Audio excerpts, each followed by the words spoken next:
Sorry, that's my horrible rendition of the news, breaking news. Brian reporting once again on this beautiful 12-12 pitch section, a repair from wind damage. And look at here. So the nails are a little high. They're not terribly high, but I want to show you something about quality of installation. All the time, this is a problem. Classic stagger pattern. Boom, boom, boom, boom, boom, boom, boom. That's a stagger pattern. Look at this. No nail. No nail. Wow, looky there, no nail. So the shingle gets laid down, the next shingle comes over, and they don't shoot this. Or they throw the pattern and then they fill this one under, but they don't lift that corner up to shoot it.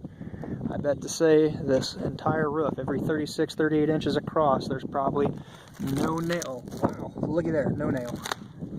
Well, let's just check this one here. Wow, no nail. It amazes me, just amazes me. You get what you pay for.